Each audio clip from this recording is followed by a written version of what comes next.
Hello, my name is Ken McPhail. It is a huge privilege to be with you this morning. I took over as head of Alliance Manchester Business School less than a year ago.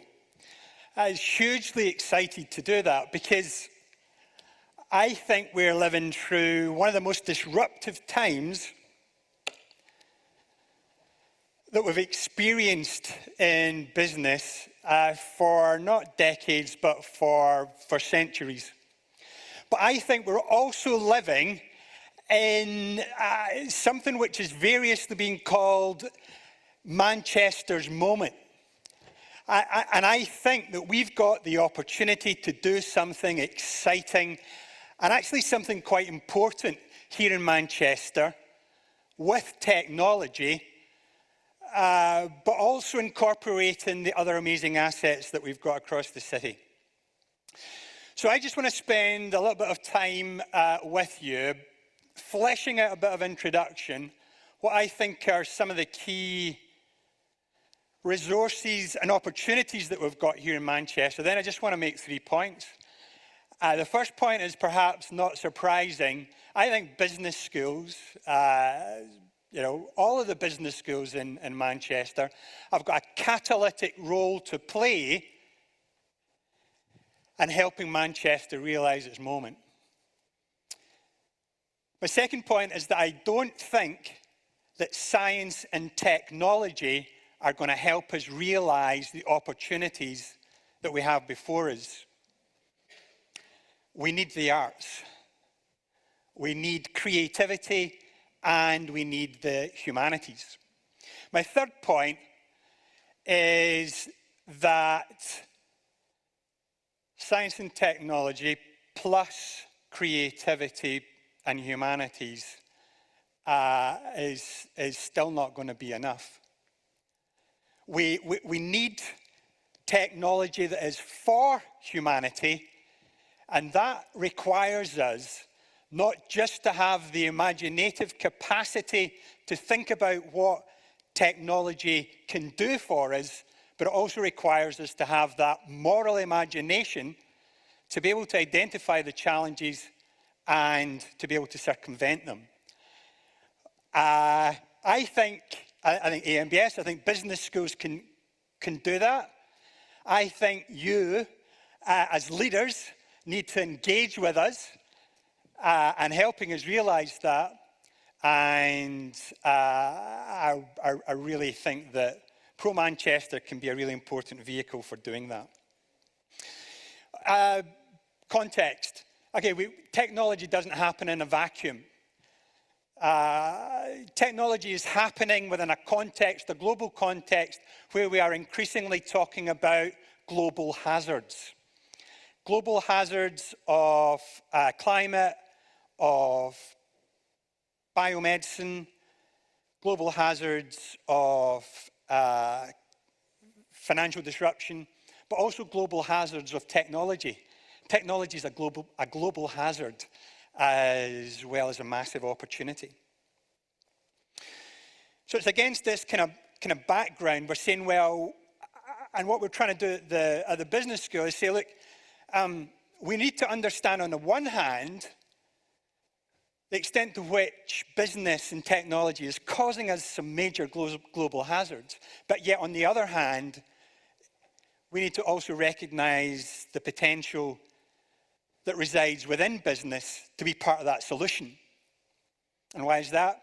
Well, it's because businesses, we know, are one of the greatest incubators of technological innovation. So our strategy is to kind of have that big perspective, but also to anchor it in our local position here in Manchester. What we really need to do is to be part of that process of discovering solutions, advancing technology, which is also going to result in economic growth here in Manchester. So, a bit of audience participation. Oxford Economics came out recently with a figure for how much just green tech is going to be worth as an opportunity within 5 years' time. Anyone like to hazard a guess what that might be? come on, this isn't like a first-year tutorial in university where no one's afraid to answer the question. Have a stab. $1 trillion. Higher. I'm going to tell you because I've only got 20 minutes and we could be here for a long time. 10.3 trillion. 10.3 trillion. I want Manchester to have a piece of that. I want our students to have a piece of that. I want you to have a piece of that. So we're faced with this massive opportunity, massive risk, and massive challenge about how we unlock that, all of that, and do something which is going to put, which is going to realise the strapline of the conference, isn't it? To be trailblazing, to be trailblazing. Okay, so I think business schools can do that. Why? Okay, very quickly, why do I think business schools can do that? For a number of reasons. Look, Manchester, all the universities are great.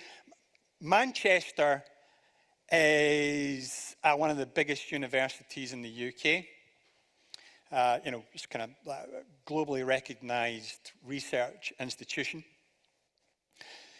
Which means that on your doorstep, there are some of the national institutes and laboratories for science and technology. We've got the biggest engineering campus in Europe. We've got the National Graphene Institute. We've got the Royce Materials Sciences Centre. Do you want to come and play with us? You can. Right, there's a business incubator in the Royce. So we need to be opening up those opportunities and say, come and play. We've got the Geek, which is, we've got lots of geeks at university, actually. The Geek is the Graphene Engineering and Innovation Centre. Come and play there. Right, we need to open that up and see these resources as being massively important at the heart. We've got 45,000 students that come here every year. Amazing, brilliant, bright minds from every walk, every culture, 137 different nationalities. We've got massive convening power to be able to connect businesses with big international ones. This is all right in the part of the centre of the innovation ecosystem within Manchester. We can set you up with KTPs, knowledge transfer partnerships. We're doing one recently, biggest in the UK with the Port of Dover, around about developing a digital twin for the port. So that there's funding available for all of this, and we need to be able to ensure that we're all working collectively together to harness that opportunity. Yeah, so I really love this. This is the Whitworth. We'll come back to this. There's a piece of art there above the entrance, gathering of strangers. I mean, that's what universities are really about, is places for gathering, where strangers gather with different ideas and where new ideas emerge. And we want you to come and be part of that community as well. Okay, so we've also got a really vibrant, as all of the business schools do, this kind of really vibrant entrepreneurship and incubation space where we're setting up the kind of businesses that are going to be grappling with these challenges in and around Manchester. Again, come and be part of that incubation space. Over the last 6 months, businesses that the Masood Entrepreneurship Centre set up just over the last 6 months generated about 30 million in funding, develop about 35 businesses a year. And some of them are doing really, really interesting things. There's one I think it's BioNTech. Okay, so it's a piece developed by a PhD student, right? So this is a little kind of brain implant that's treating brain cancers, not by medicines or by kind of trying to cut them out, but by electronic pulses, right? Really, really, really, really fascinating. So, but I think, I think one of the other and kind of final really important parts that universities and business schools have to offer is leadership. I think we heard that, didn't we, in the last panel. Really what we need is leadership with a capacity to be able to deal with either that kind of phase of scaling up the organization or transforming the organization or being able to pivot an organization away from a path towards irrelevance towards a path towards profitability.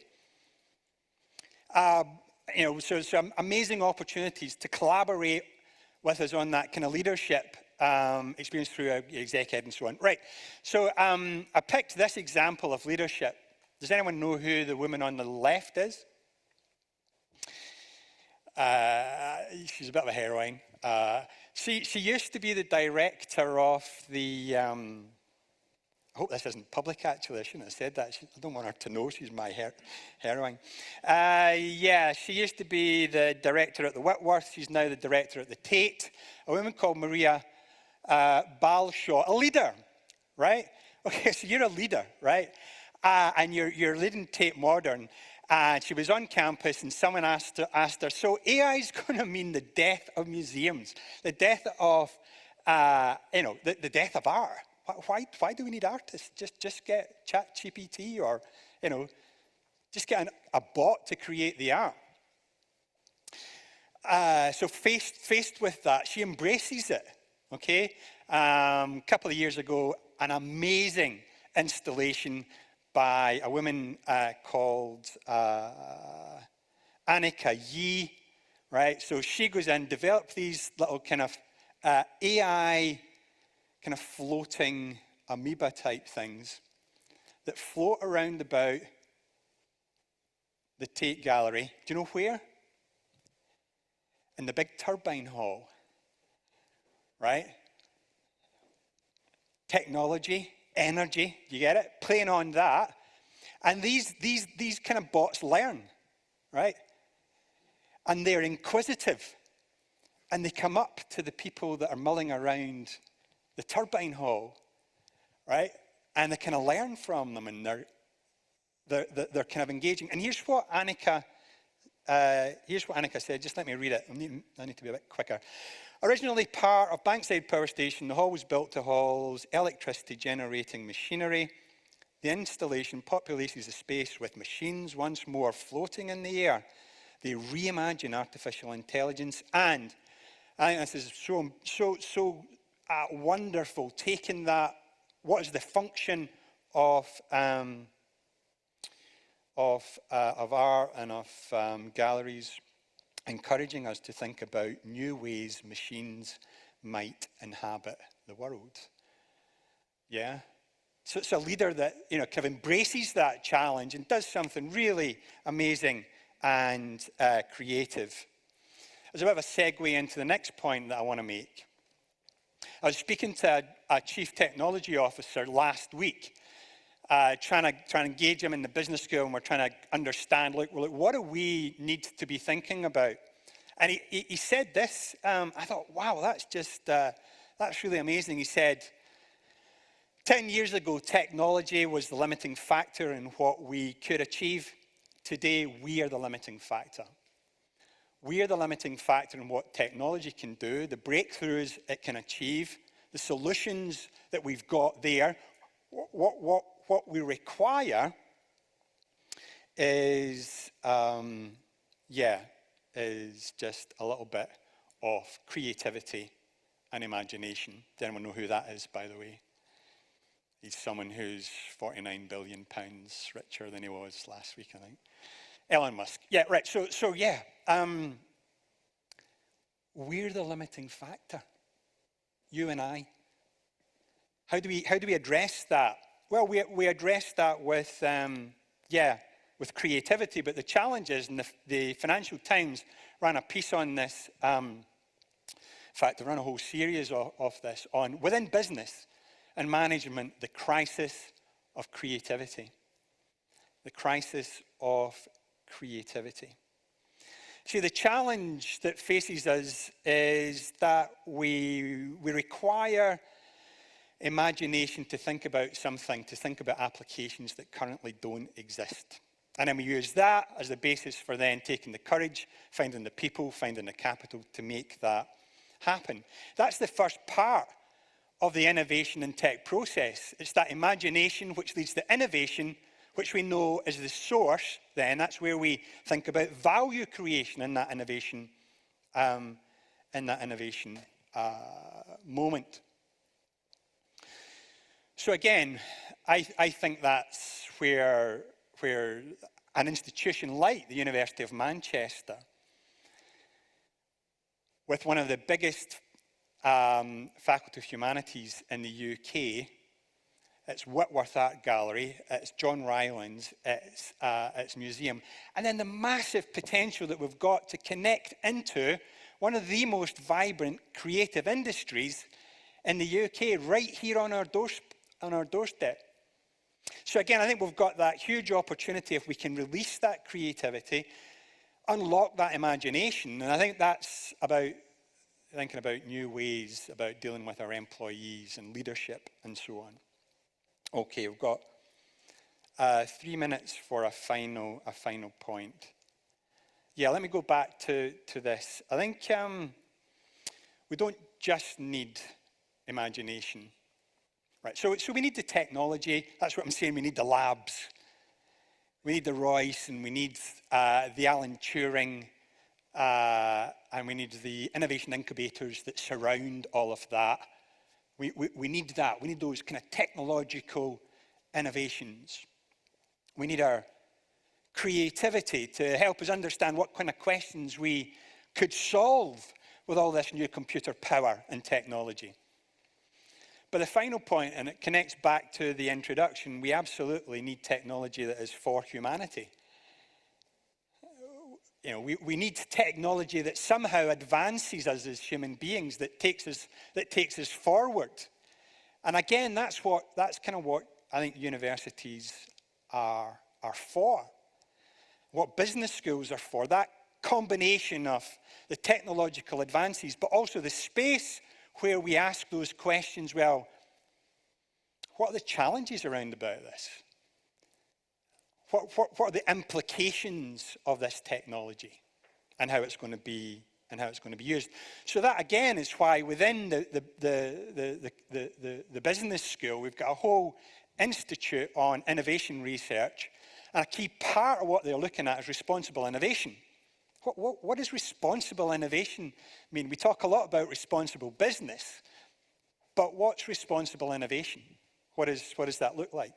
So just an example, so across the university and Faculty of Humanities, we've invested about 4.7 million in a new institute for AI,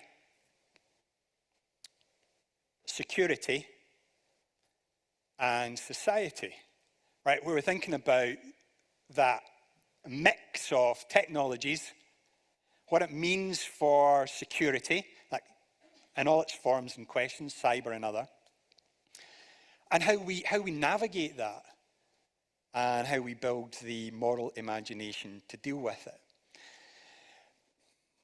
It's an example everyone, I'm sure, has heard of already. MIT did some research. It's old news now on facial recognition software. Too bad if you're dark-skinned. Right, you're going to be picked up in security processes in airports. Ishmael Amla, one of our alumni, now president of Kyndryl, one of the biggest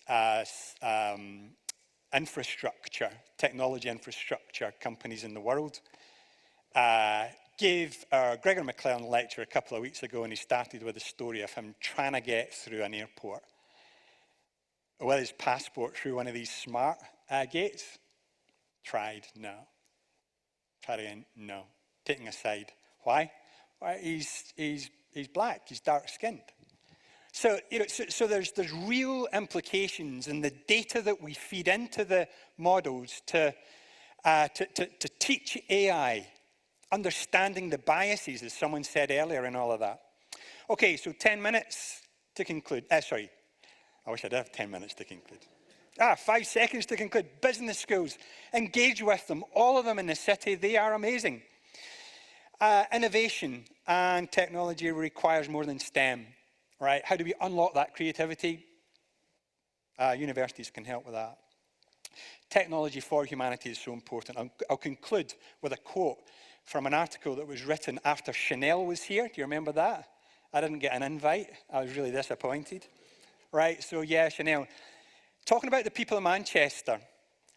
Willful, not quite fitting in elsewhere, articulate, outspoken, revolutionary, creative, striving hard for excellence and working hard to achieve it. That's us.